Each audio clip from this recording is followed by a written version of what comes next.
baru ketemu, deket aja. Cuma yang saya aneh, orang tua itu di sininya di ruas-ruas jarinya putih, albino, Kang Denny. Dan bau si mayit ini, Kang Denny, 3 hari nggak lepas di hidung saya terus nempel.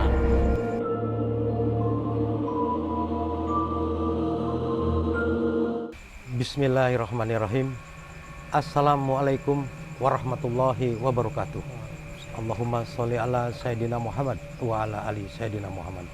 Tenangkan hati dan pikiran agar hidup senantiasa damai. Balik lagi bersama Kang Denny dalam channel Makin Merinding.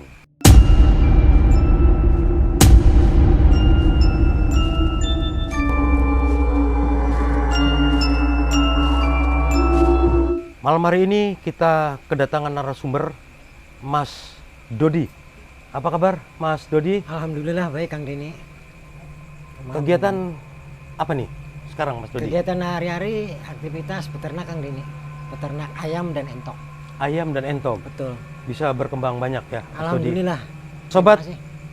Makin Merinding, kita tidak akan berlama-lama lagi. Mas Dodi mempunyai kisah dalam video malam hari ini, yaitu teror penunggu muara.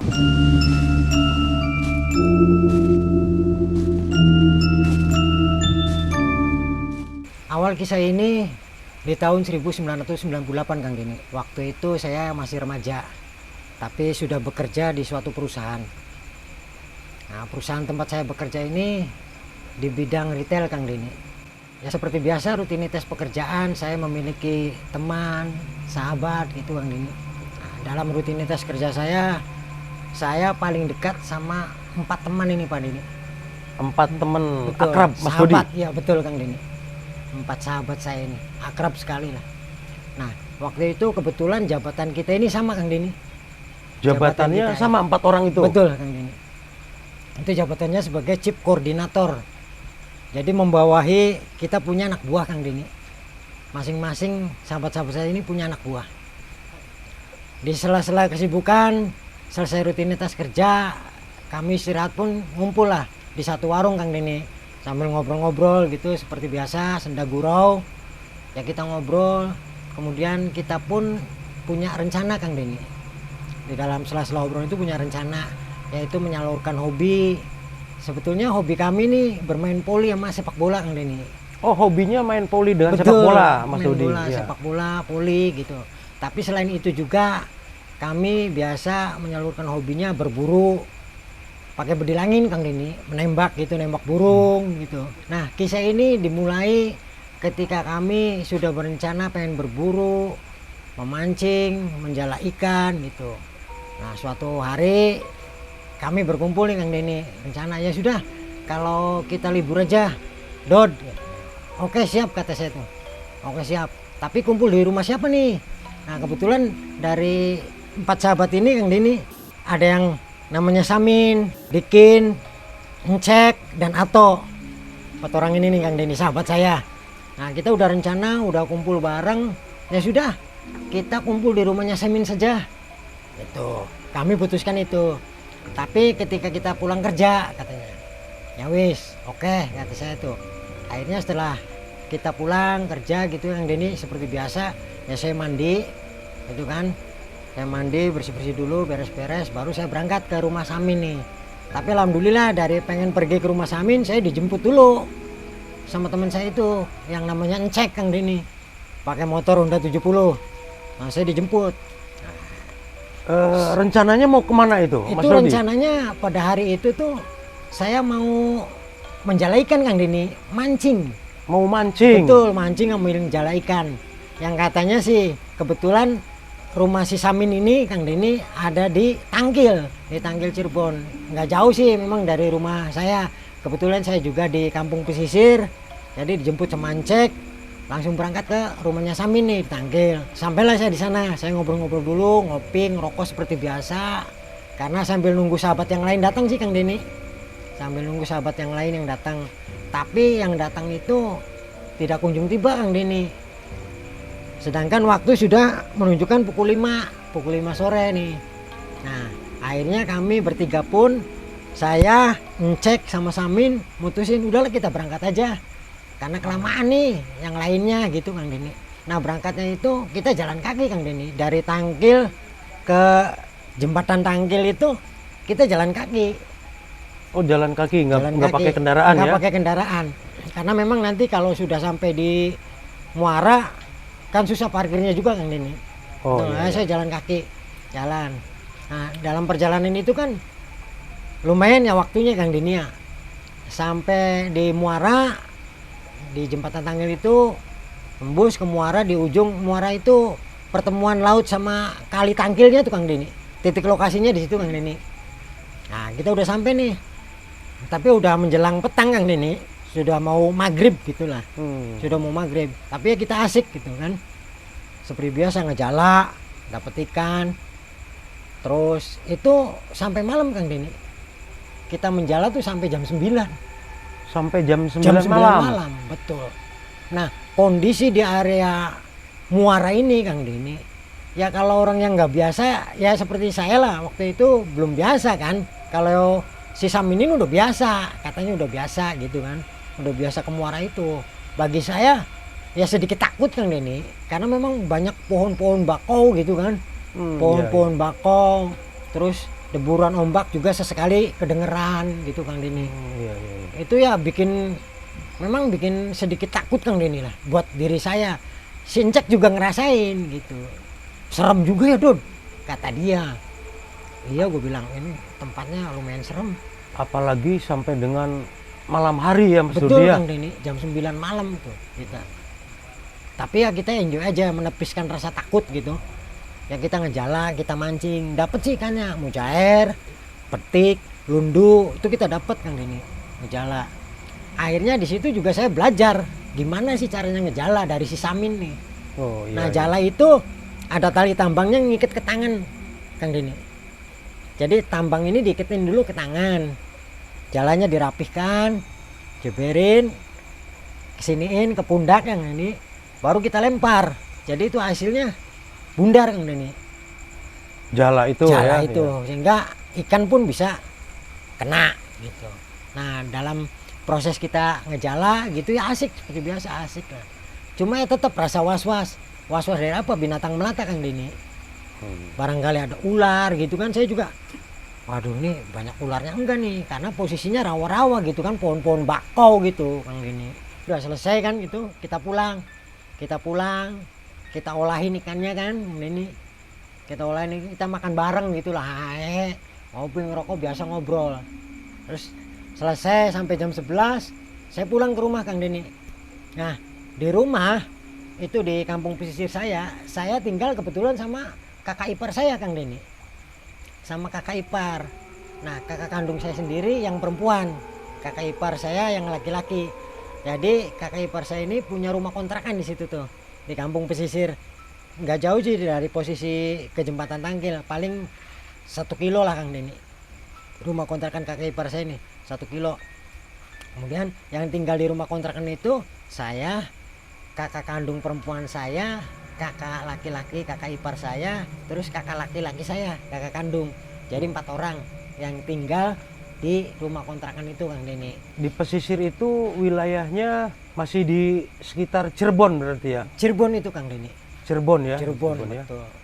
Cirebon Kang Deni. Jadi deket pantai berarti? Dekat rumah? pantai, betul. Ya selesai pulang menjala, udah istirahat seperti biasa, saya merasain ada sesuatu yang ngikutin saya Kang Deni. Perasaan Kang Deni. Saya tepis tuh Kang Deni. Sudahlah saya tidur. Nah, di dalam tidur saya ini saya kerep-kerep Kang Deni. Mimpi tapi nggak bisa bangun gitu sayanya.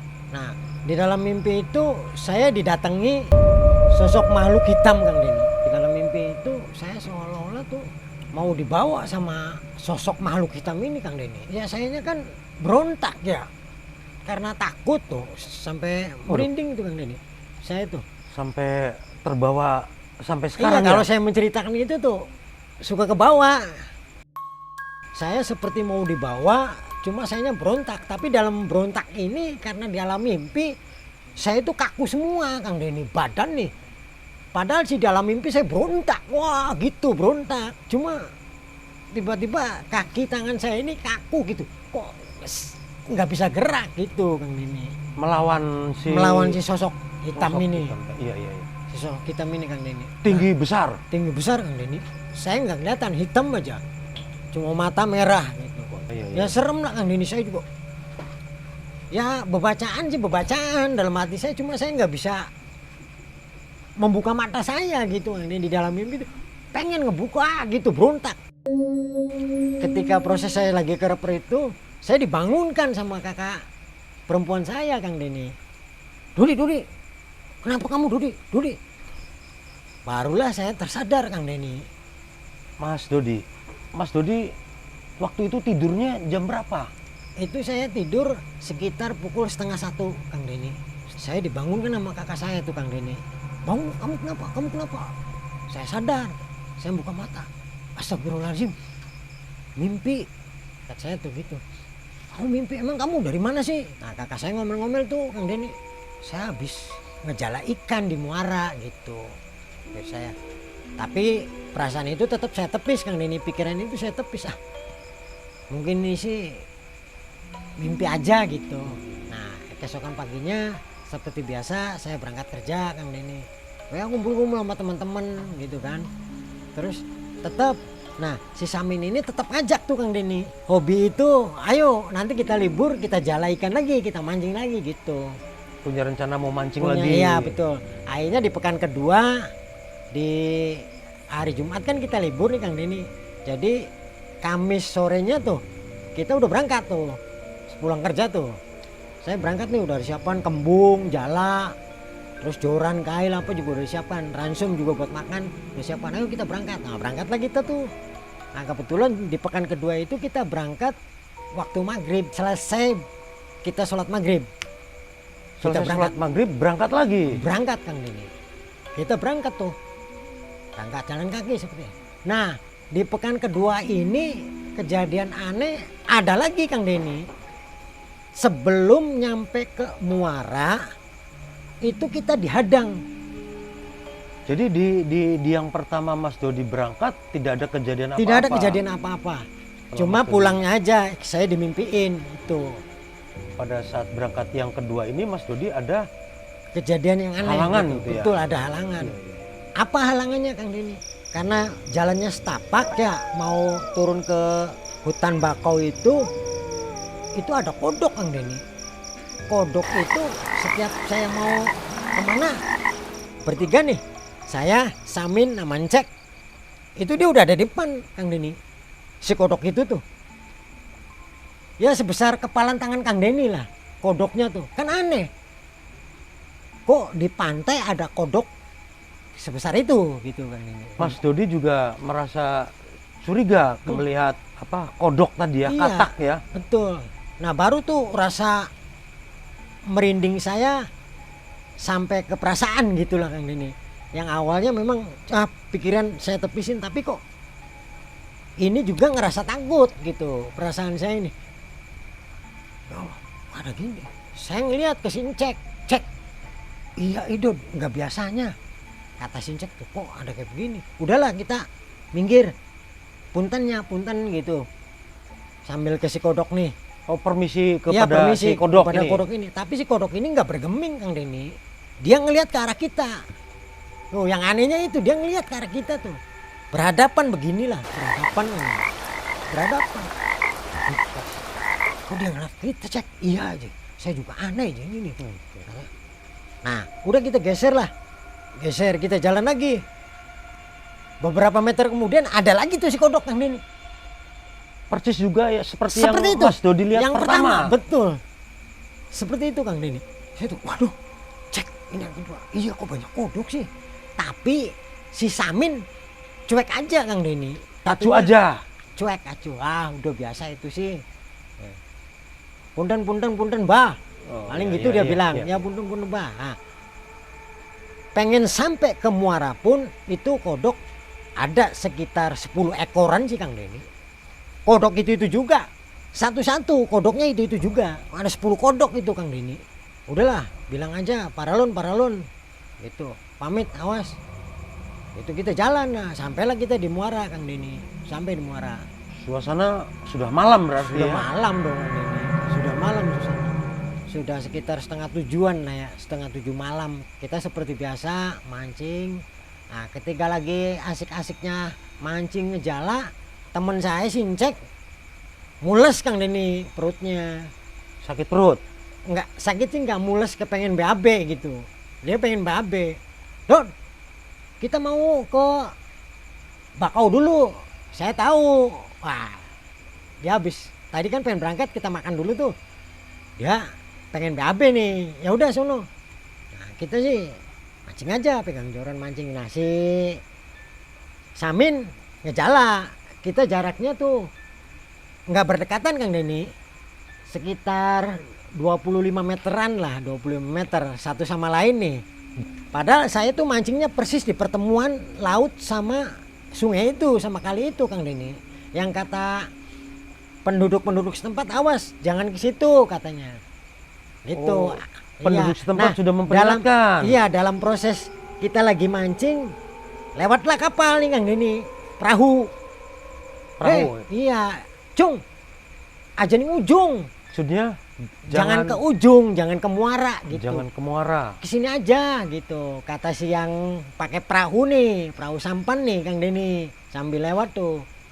Cung, aja mana? Wis kene ben kene. Ngonon. Dalam bahasa Jawanya tuh, jangan ke sana, udah di sini aja. Nah, Kang Deni setelah perahu sampan ini memperingati saya kan, saya akhirnya berpikir, "Oh, kenapa saya nggak boleh ke muara?" Jadi sudah diperingatkan Mas Dodi dengan teman-teman sama orang perahu ini jangan ke muara. Iya, jangan ke muara gitu. Ada apa gitu kan Kang Deni, dalam pemikiran saya ini, ada apa gitu. Nah, selesai si perahu sampan ini ke arah si Samin, tiba-tiba Kang Deni, Sincek teriak. Sambil lari dia, merinding Kang Deni. Sambil bawa senter dianya tuh, gitu. Saya kan kaget. Nah, si Samin juga kaget. Ih, Dut, itu kenapa Sincek? Gitu kan. Waduh, ada apa ini? Cek, kenapa? Kan udah deket nih. Sampai, Dut, ayo kita pulang. Ngajak pulang. Sincek nih Kang Deni. Mas Dodi, teman Mas Dodi berteriak itu waktunya lama tidak dengan yang diperingatkan oleh Enggak lama. nelayan ya? Enggak lama, iya betul. Enggak lama. Pas si nelayan lewat, enggak beberapa saat kemudian Sincek teriak. Padahal posisinya dia masih BAB Kang Deni. Celana juga dia sambil lari sambil begini, sambil bawa senter. Dut, gitu. Nah, sudah dekat, dia cerita Kang Deni. Ayo kita pulang. Min, balik yuk. Nah, kata Langsung Sincek, ngajakin pulang. Ngajakin pulang. Saat itu juga Kang Deni. Sincek nih. Kan saya penasaran nih. Kenapa dia ngajakin pulang gitu. Saya tanya, Cek. Kamu kenapa sih? Aduh, udah, kita pulang aja lah. Kita pulang lah. Gitu dia betulin celana gitu kan. Udah kita pulang nih. Senternya. Lu nanti kan jalan butuh senter, gue bilang. Baik. Ketika saya tanya, Cek. Waduh, dia tuh kayak lemas gitu kan. Tangannya tuh dingin semua, tangannya tuh. Dih, lu kok dingin semua? Apa dia masuk angin tak gitu? Saya pikir. Iya. Nah, sambil terangah dia tuh ngomong, Dor, gue tuh ditakutin, kata si Cek. Ditakutin apa? Kita BAB, terus si Guri ki nongol endas, Dor, Dari belakang. dari belakang tuh ngeliat kepala gitu, Kang Deni. Ini kayak ada apa gitu. Pas dia ngelihat, sontak lari lah Sincek tuh. Nah, itu menurut Sincek ke saya nih cerita. Melihat sosok kepala besar. Betul Kang Deni. Itu serem bu. Gitu. Seperti apa Hitam. kira-kira? Dia hitam, matanya merah. Gitu kan. Badannya tegap gede. Pokoknya sepohon bakau lah kalau tingginya. Dia itu sepohon bakau gitu kan ini. Sosok goib itu mengatakan sesuatu. Tidak, menurut pengakuan Sincek nggak ngomong apa-apa, dia paling bersuara aja gitu. Dia nakutin. Gitu ini. Makanya Sincek lari tuh. sambil ngelihat sosok itu dia lari. Waduh, saya makin takutnya Sincek jatuh sakit gitu loh Kang Denny. Saya juga agak ketakutan karena dingin. Tangannya apa begitu saya sentuh, wah, dingin nih. Jadi saya tenangin, suruh ngerokok gitu, suruh ngopi dulu kan sama saya tuh. Ngerokok, ngopi. Udah selesai dia tenang, dia pun ribut terus. Udah sih Dod, kita pulang gitu. Temen Mas Dodi Sincek nih, terus pulang. ngajakin terus pulang. Akhirnya saya kan ngasih tahu juga ke si Samin, Min, ayo Min, kita balik. Gitu, ayo kita pulang. Iya. Lagi udah malam nih, ada sekitar pukul 9 lebih sih, kan kayak gitu. Udah tenang, bentar lagi, kata si Samin tuh. Saya juga pengennya sih keburu balik gitulah. Udah kita balik aja. Gitu, makanya saya teriak-teriak ke Samin, Min, ayo Min, kita balik. Tapi si Samin, bentar Dod, bentar lagi gitu. Si Samin ini kan bersikeras, masih udah nanti tanggung bentar lagi gitu. Saya khawatir Sincek sakit gitu kan. Saya juga ketakutan gitu. Nah, di saat proses itu Kang Denny, tiba-tiba saya ngerasain kami bertiga nih kayak ada yang ngawasin gitu Kang Denny. Kayak sepertinya diawasin kita nih. Nah, ketika mau pulang, baru tuh saya ngomong ke si Samin, Min, kita nih kayaknya lagi ada yang ngawasin. Kan tadi saya udah bilang tuh, saya ditakutin sama juri gitu tuh, sama setan itu tuh, kata si Enceknya nih. Nah, pas saya ngeliat ke belakang, itu di pohon-pohon bakau, di antara pohon bakau itu seperti ada sinar Kang Denny, merah gitu. Oh, kelihatan sinar merah. Betul, kelihatan sinar merah tapi seperti bola mata gitu Kang Denny. Pikir saya cuma saya aja yang ngeliat. Terus saya ngomong kan, cek, coba lu lihat. Ah, gua takut katanya, nggak mau nengok ke belakang. Nah, akhirnya si Samin yang ngeliat. Akhirnya kita beresin tuh peralatan kita nih Kang Denny. Balik. Nah, saya ini jalan bernampingan sama si Samin Kang Denny. Nah, di dalam proses perjalanan itu mau pulang ke rumahnya si Samin ngobrol sama saya nih Kang Denny. Saat itu perasaan Mas Dodi masih merasa dihantui oleh makhluk. Masih Kang Denny. Saya masih seperti ada yang ngintil gitu, pulang pun masih kayak ada yang ngintil gitu kan. Saya ngomong ke si Samin, Min, emang tadi ada perahu sampan, kata situ nelayannya bilang, kamu jangan ke muara, kesini aja kesini gitu, geser sebelah kiri gitu, jangan nyampe ke muara. Iya Dod, ya kata orang-orang di situ tuh gerowongannya siluman buaya putih. Gerowongannya iya, siluman, jadi rumahnya gitu. Iya. Siluman, wah tambah gemeter kan saya Kang Denny. Waduh, terus nanti sih nggak usah mancing di sana lagi lah Min. Nggak apa-apa. Ya. Kata si Sam, nggak apa-apa, nanti kita mancing situ lagi aja, nggak apa-apa. Enggak lah, kata saya tuh. Tenang aja, saya nanti bisa hidup di air. Kata gue tuh, lu ngomong ngaco Min. Lu kan manusia, nggak mungkin bisa hidup di air. Saya bisa hidup di air, tapi ngomongnya tuh nggak keras tuh Kang Denny. Si Samin nih, saya bisa hidup di air, tenang aja. Oh, temennya Mas Dodi itu bicara seperti itu. Begitu sompral gitu, saya bisa hidup di air. Tapi tidak apa, kayak orang yang sombong, saya tidak bicaranya. Enggak, nada-nadanya pelan gitu ya. Pelan. Tenang aja, saya bisa hidup di air gitu. Sepertinya bukan sepertinya suaranya. Bukan dia lah. Ya. Gitu. Omongannya sepertinya bukan si Samin. Waduh, katanya udah aneh nih. Nah, ceritanya sampailah kita ke rumah si Samin. Sampai udahlah kita olahin tuh ikan tuh yang dapat. Enggak, kita enggak cerita yang tadi, enggak Kang Denny, enggak cerita. Nah, akhirnya keesokan harinya sebelum menjelang berangkat pekerjaan, saya kan pulang sampai rumah jam 12 nih Kang Denny, diantar Sincek. Oh, nyampe ke hari rumah itu jam tuh 12 setelah ya, menjalan, setelah dapat kejadian ini pulang jam 12 tuh. Saya mandi, saya tidur gitu kan. Nah, pada pukul 1:30 Kang Denny, saya udah tertidur tuh, jam 1:30 tuh saya udah tertidur aja.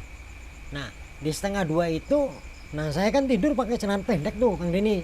Celana pendek, kaos dalam, kaos biasa gitu kan. Tidurlah saya.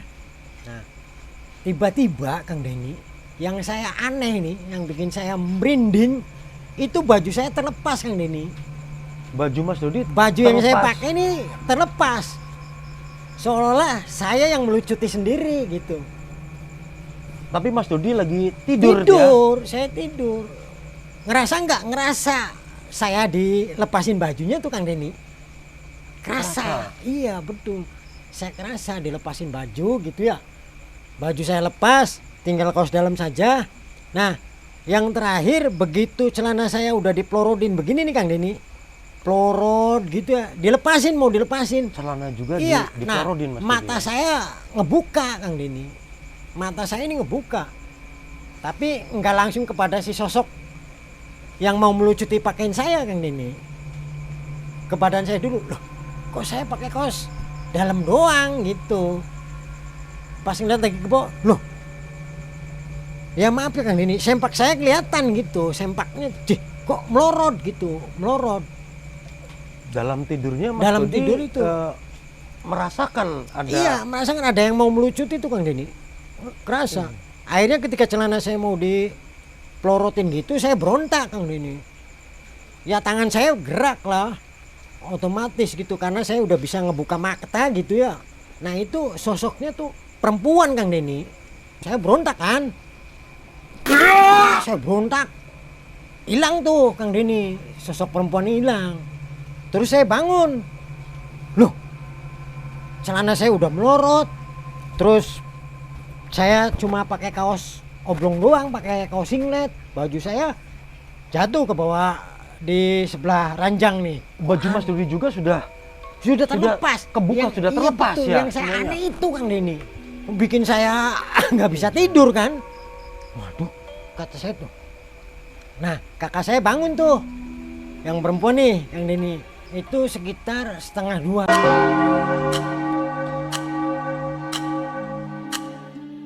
setengah dua. Betul. Teror itu sampai ke rumah Mas Dodi. Betul Kang Denny.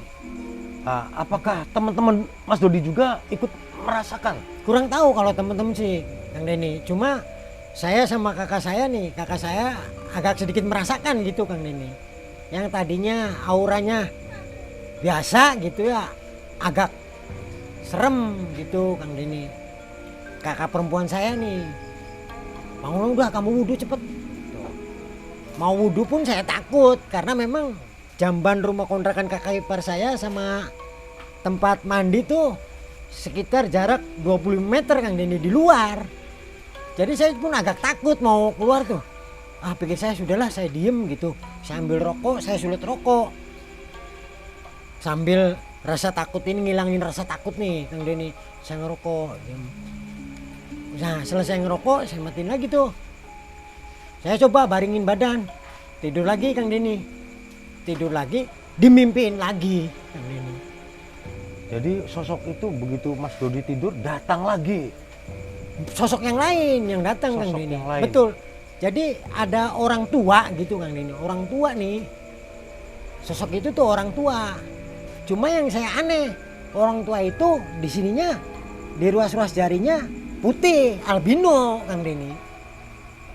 Di ruas-ruas jarinya. Jari-jarinya. Betul, di ruas-ruas jari ini. Jadi setengahnya putih ya. Iya ke betul, bawahnya. 10 jarinya tuh. Ini putih, albino. Saya kok aneh orang tua ini narik tangan saya. Udah kamu tidur sama saya gitu. Entah kenapa saya ini nurut gitu Kang Denny sama si orang tua ini. Nurut aja, saya dibawa ke kamar dia. Loh, bukankah saya lagi tidur di rumah kakak ipar saya gitu. Nah di alam mimpi itu di rumahnya si orang tua ini Kang Denny. Pakainya pakaian biasa seperti layaknya kita orang tua gitu. Orang tua seperti biasa, nggak ada yang aneh, cuma yang aneh ini aja. Sama gerakan ketika dia menggandeng tangan saya Kang Denny. Sambil menggandeng begini, dia selalu begini. Tuh. Tangannya tuh selalu begini nih Kang Denny. Saya kan di kirinya dia nih, digandeng sama orang tua ini. Saya ngecek, kok selalu dia melakukan gerakan kayak begini. Itu apa ini? Udah saya seperti terhipnotis lah Kang Denny. Saya nurut aja sampai di rumahnya, di rumah orang tua ini nih. saya sampai, udah kamu sekarang tidur, tidurnya di kamar saya. Ya nurut lagi sayanya tuh, tidur berdua sama dia di kamar tuh Kang Denny. Gelap, tidur, terus dimatiin lampunya sama si orang tua nih. Loh kok lampunya dimatiin gitu? Bapak nggak usah dimatiin lampunya, kata itu. Udah nggak apa-apa, matiin aja.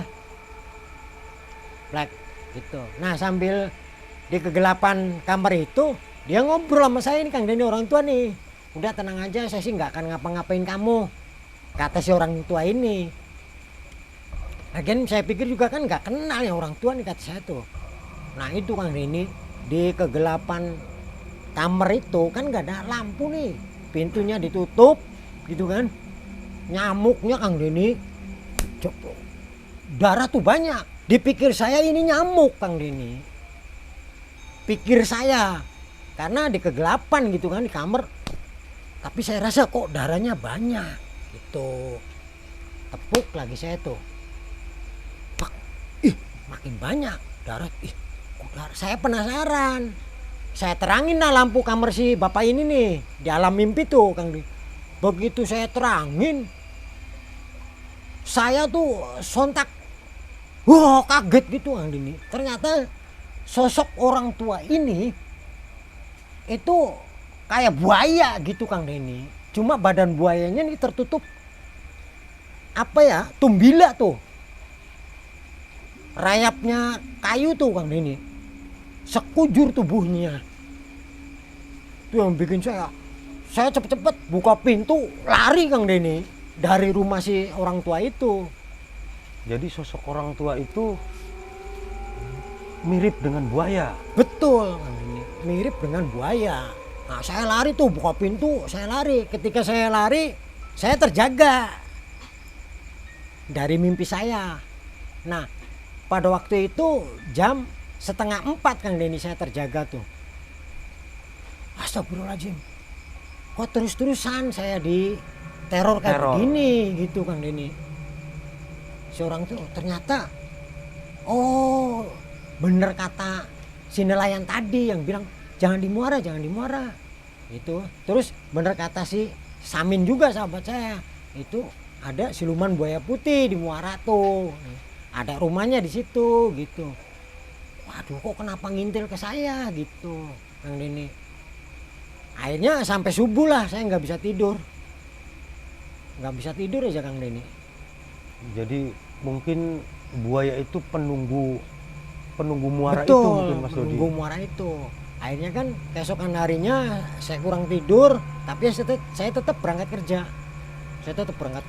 Saya cerita tuh sama si ngecek sama si Sampah, yang bener kamu didatangin tah gitu.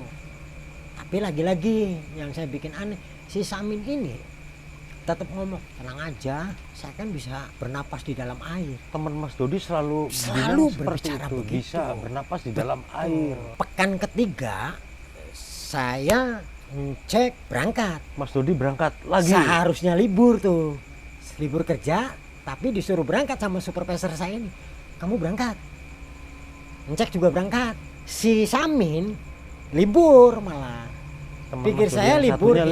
Pikir saya si Samin libur nih, dia ada di rumah gitu Kang Denny. Tapi ternyata dia berangkat sendirian Kang Denny. Ya. Itu pun saya tahu setelah ada kejadian. Kejadian apa Mas Dodi? Nah itu kabar dari keluarga si Samin Kang Denny. Saya pun tidak tahu saat itu. Nah pada sore harinya itu keluarganya ada yang datang ke tempat kerja kita nih, nanya, Mas Dodi, kalau si Samin nggak sama Mas Dodi tah? Loh, enggak, kata saya tuh. Kayaknya sih ngejala. Iya tadi dia bilangnya ngejala, cuma dia sendirian katanya. Tapi kok belum pulang ya, gitu Kang Denny. Jam berapa itu kira-kira Mas Dodi? Itu sore Kang Denny, ketika saya mau pulang kerja. Sore hari. Datangnya tuh keluarganya tuh sore. Oh si Samin belum pulang. Mas Dodi, ya coba cari kata saya tuh. Nanti saya kesana deh.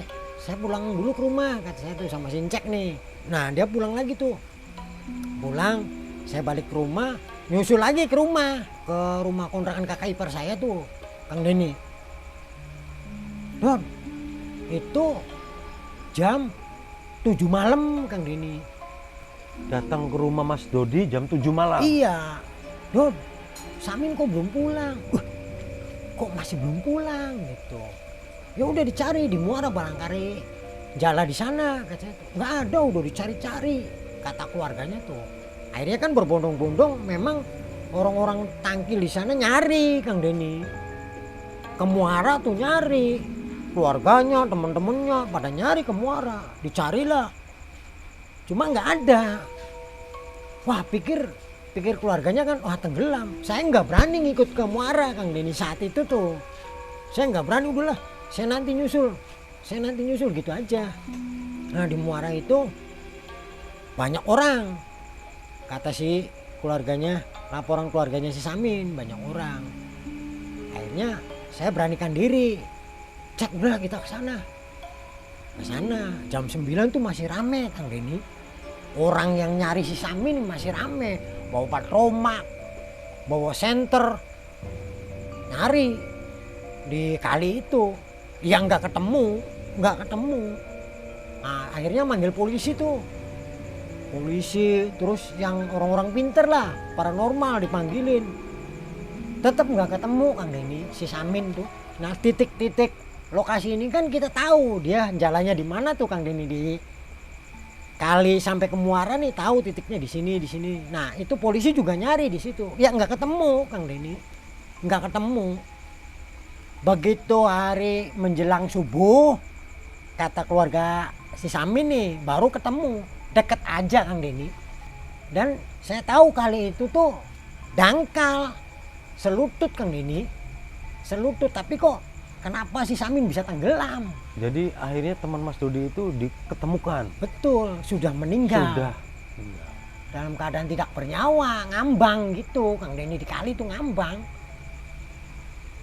Dan itu posisi si Jala tuh masih di pergelangan tangan nih, tambang nih. Cuma ini melilit ke sini Kang Denny. Si Jala tuh melilit. Kan begini nih, di kali tuh melilit. Ini nih. Ditemukannya pukul berapa itu Mas Dodi? Menjelang subuh Kang Denny. Menjelang subuh, mau azan subuh lah. Jangan-jangan teman Mas Dodi berarti sudah meninggal lama Mas Dodi? Ya itu dia Kang Denny.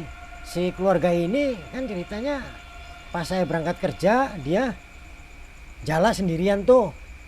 Diketemukannya baru pagi harinya menjelang subuh. Nah berangkat mancingnya itu, berangkat jalannya tuh dari pagi Kang Denny, menurut pengakuan keluarganya. Dari pagi karena dia posisinya libur kerja kan, dari pagi katanya dia berangkat. Kan sore seharusnya pulang, makanya keluarganya nyusulin ke tempat kerja kita tuh Kang Denny. Itu sehari itulah, cuma dia ngambang posisinya, perut nggak terlalu gede Kang Denny. Kan kalau ya nelen air kali, air Muara itu perutnya kan busung nih, biasanya gede. Itu sih enggak. Posisinya tuh Kang ini ngeglibet ke sini jalanya. Akhirnya dibopong tuh si mayat tuh. Nah di situ saya takut campur merinding gitu Kang Denny. Oh dibopong sama penduduk, saya ikut. Udah dimandiin tuh di rumahnya si Samin, dimandiin, terus udah dimandiin. Saya buka penutupnya nih Kang Denny, setelah udah bersih dimandiin, sok barangkali mau pada lihat gitu. Saya lihat gini, nah itu hawa dari si mayit ini seolah-olah masuk ke saya gitu Kang Denny. Lep, masuk ke badan Mas iya, Dodi. dan bau si mayit ini Kang Denny 3 hari enggak lepas di hidung saya terus nempel bau mayit. Betul. Saya berangkat kerja, kok bau mayit ini nempel terus. Kenapa saya bisa tahu itu? Nah ketika saya pulang kerja udah 3 hari nih, ada temen kakak ipar saya bertamu ke kakak ipar saya. Ternyata orang itu orang pinter Kang Denny, orang bisa-bisaan lah. Nah saya pulang kerja kan ngeliat tuh pandang-pandangan sama dia nih, mau masuk pintu depan rumah kakak ipar saya nih. Cih, kok kamu bawa mayat? Gitu Kang Denny ngomongnya. Ke Mas Dodi berarti Ke itu. saya. Emang ketika itu 3 hari itu bau mayat ini nggak hilang-hilang, badan saya pun agak nggak enak gitu Kang Denny, agak merampang, tapi kok selalu merinding gitu, merinding merampang gitu kan, aduh sama rasa lah Kang Denny. Cih, emang kenapa sih Pak? Kata saya tuh, kan nanya, bawa mayat apa Pak? Udah kamu duduk kata si tamu kakak ipar saya ini, udah kamu duduk, dikasih minum lah saya Kang Denny, sama si bapak-bapak ini nih. Minum kamu minum. Ketika saya minum, beberapa saat kemudian kayak ada sesuatu yang keluar dari diri saya nih. Setelah minum air. Setelah minum air yang ya dibaca-bacain sama si bapak itu, dibaca-bacain airnya Kang Denny. Coba ini kamu minum, gitu. Saya minum, kita minum kayak ada yang keluar. Hus. Kayak hawa gitu, hawa apa lantai itu Kang Denny. Kayak ada yang keluar. Nah, si bau mayat ini hilang Kang Denny. Setelah minum air kemudian Mas Dodi merasakan ada sesuatu yang keluar, bau pun hilang juga. Hilang, sontak. Begitu saja hilang Kang Denny. Hilang. Mungkin yang meneror Mas Dodi mungkin ya. Betul Kang Denny. Oh berarti ini loh yang neror saya sampai ke rumah tuh. Terus ya kalau kejadian teman saya si Sam ini walau alam bisawab, apakah dia memang udah tanda-tanda karena udah ngomong saya bisa hidup di air, saya udah bisa pengen napas di air gitu kan, udah ada tanda-tanda pengen dia nggak ada. Dan itu sempat booming kejadiannya Kang Denny. Di daerah Di Cirebon Tangkil ya. tuh iya. Di Tangkil itu ya Iya. Mas Dodi ya. Itu tuh sempat booming. Tapi pernah ada yang bercerita bahwa di Muara itu memang penunggunya buaya Mas Dodi. Betul Kang Denny. Saya cari tahu gitu kan. Memang bener orang-orang tua di situ ngomongnya. Ya iya Muara itu mah tempatnya siluman buaya putih. Oh, nah saya baru tahu di situ Kang Denny. Oh, pantesan saya diteror, dimimpiin, didatengin gitu kan. Tapi dia kok nggak mau ke saya tuh. Apakah sampai sekarang Muara tersebut masih dikunjungin? Nggak ada Orang nggak, Kang Mas Denny, Dodi? udah nggak ada. Nggak ada yang main ke situ sekarang sih. Sudah tidak ada yang berani. Sudah nggak berarti. ada, iya. Nah demikian Kang Denny kisah saya yang diteror oleh penunggu Muara tersebut Kang Denny. Mas Dodi kira-kira sampai dengan saat sekarang Mas Dodi masih merasakan teror itu tidak Mas Dodi? Alhamdulillah setelah saya tadi sama temen kakak ipar saya minum air itu Kang Denny, semuanya sontak hilang. Dan saya pun nggak dimimpikan, nggak diteror sampai saat ini. Alhamdulillah Kang Denny. Alhamdulillah ya Mas Dodi ya. Jadi Betul. sudah hilang saja Mas Dodi ya. Betul Kang Denny. Kira-kira Mas Dodi ada pesan-pesan tidak untuk sobat kita makin merinding? Boleh Kang Denny. Satu hal sih, kalau kita di suatu tempat atau di suatu wilayah, ya saya saranin sih, jangan lupa kita mohon perlindungan dulu kepada Allah Subhanahu wa Ta'ala. Yang nomor satu itu Kang Denny. Terus perasaan kita juga kita mesti positif selalu gitu Kang Denny. Perasaan kita harus selalu positif, sehingga insya Allah kita juga akan terlindungi dengan aura positif di dalam diri kita, terutama untuk tempat-tempat yang mungkin kata cerita-cerita di luaran sudah memang tempatnya itu serem atau memang rumahnya bangsa siluman atau apapun entah itu sebutannya Kang Denny, ya kita tetap selalu berdoa. Berarti Itu, Kang Denny. kita harus pamit dulu lah kalau mau mendatangi tempat sesuatu gitu. Betul Kang Ya. Denny. Betul. Pamit dulu, permisi dulu, sebisa kita berdoa saja Mas Betul, Dodi ya. Kang Denny. Oke. Terima kasih Mas Dodi. Sama-sama Kang Denny. Baik, sobat makin merinding. Sampai di sini kisah narasumber kita dengan Mas Dodi. Jangan lupa sobat makin merinding like, komen dan subscribe-nya.